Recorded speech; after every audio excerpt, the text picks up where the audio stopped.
Hello bachcho, let's read the question.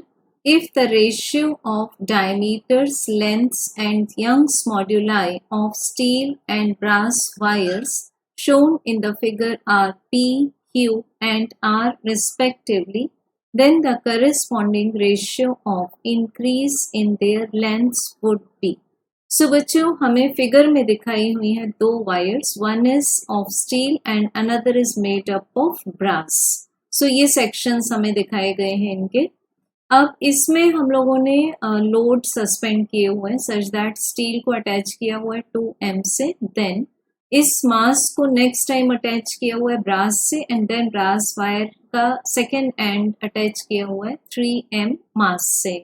सो ये इन पर forces produce करेंगे एज एन एक्सटर्नल फोर्स. सो बच्चों सबसे पहले तो गिवन है हमें फोर्स ऑन द, यहाँ पर देख सकते हैं फर्स्ट हमारे पास में क्या है diameters, then lengths and then Young's moduli, इनका रेशियो.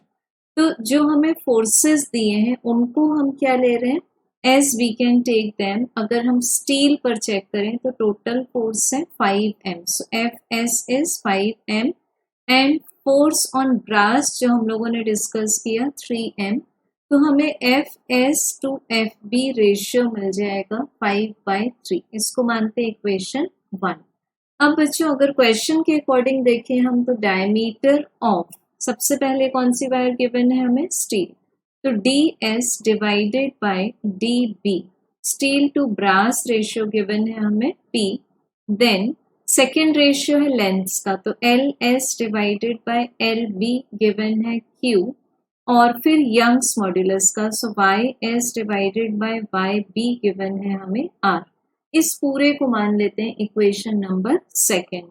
अब हमें फाइंड करना है कि इनके इलोंगेशंस का रेशियो क्या होगा. It means del ls divided by del lp is unknown.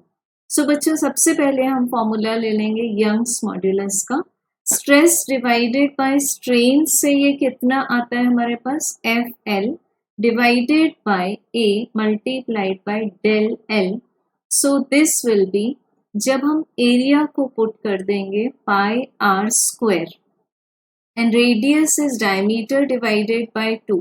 So this will be pi d square divided by 4. सो हमें यंग्स मॉड्यूलस का आंसर मिल जाएगा 4FL divided by pi d square multiplied by del L. So elongation is proportional to FL divided by d square y. अब हम ratio ले लेंगे del LS divided by del LB. This is FS divided by FB. Direct ratio है. Then LS divided by LB, again direct ratio, multiplied by DB divided by DS whole square, inverse square relationship, multiplied by YB divided by YS, inverse ratio है. So values put कर देंगे. Given है FS upon FB की value diagram के according 5/3 multiplied by Q multiplied by, this will be 1 by p square multiplied by 1 by r. So यहाँ से बच्चों हमें आंसर क्या मिल जाएगा, this is 5q divided by 3p square r. So अगर इस रेशियो को हम ऑप्शंस में चेक करें, correct answer is option 2. Thank you.